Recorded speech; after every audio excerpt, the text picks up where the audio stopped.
Hello বন্ধুরা, তো আজকে আমি তেলাপিয়া মাছের ঝালটা করে ফেললাম। তো তেলাপিয়া মাছটা বড়ই, তো বাজার থেকে আমি বাজারে গেছিলাম সকালবেলা। তো বাজারে দেখি অনেক বড় তেলাপিয়া, তো বাজার থেকে আমি কেটে নিয়ে এলাম। তো ভালোভাবে ধুয়ে আমি ভেজে নিয়েছি। তো অর্ধেকটা দেখো আমার ভাজা হয়ে গেছে। তো বুঝতেই পারছো কত বড় তেলাপিয়া মাছ। তো আমি মাথাটা আমি ফেলে দিয়েছি, মাথাটা আমার ভালো লাগে না। তো ভালোভাবে ভেজে নিলাম কড়া করে।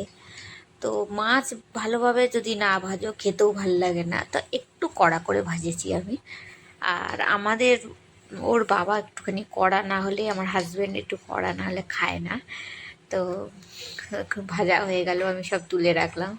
তো পেঁয়াজটা আমি কেটে মানে কাটাই ছিল, তারপর দিয়ে দিয়েছি তেলে। তো ভালোভাবে করে আমি পেঁয়াজটাও ভেজে নিলাম। একটু বাদাম বাদামি কালার হবে পেঁয়াজটা, তো একদম পুড়ে গেলে ভাল লাগবে না। তো পেঁয়াজটা ভাজা ভাজা হয়ে গেলে টমেটো দেবো। তো টমেটোটা আগেই কাটা ছিল, টমেটোটাই দিয়ে দিলাম। তারপর দেবো আদা রসুনের পেস্ট।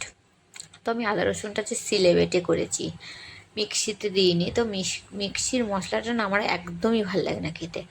তো হাতে বেটে যেটা টেস্ট হয় সেটাই ভাল লাগে খেতে। আর আদা রসুনটা দিয়ে দেওয়ার পর আমি একটু লঙ্কার গুঁড়ো দিয়েছি, একটু হলুদ দিয়েছি।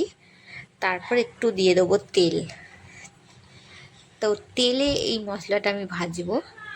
আর এই মশলাটা না ভাজলে কাঁচা গন্ধ বেরোবে। তো ভালোভাবে আমি ভেজে নিয়েছি। তারপর দেবো 1 ছিটা জল। আর জলটা না দিলে না পুড়ে যাবে। তো 1 ছিটা জল দিয়ে দিয়েছি আমি। তারপর দেবো নুন।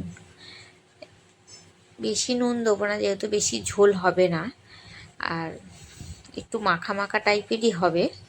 সামান্য জল দেবো। তো ভাজার পর এবার জলটা আমি দিয়ে দেবো। তাও দেখতেই পাচ্ছ কেমন ভেজেছি লাল করে। তো ভাজা হয়ে গেছে, তারপর জল দিয়ে দিয়েছি, মাছগুলোও দিয়ে দিয়েছি। তো কেমন হয়েছে ভিডিও অবশ্যই কমেন্ট করে জানাবে।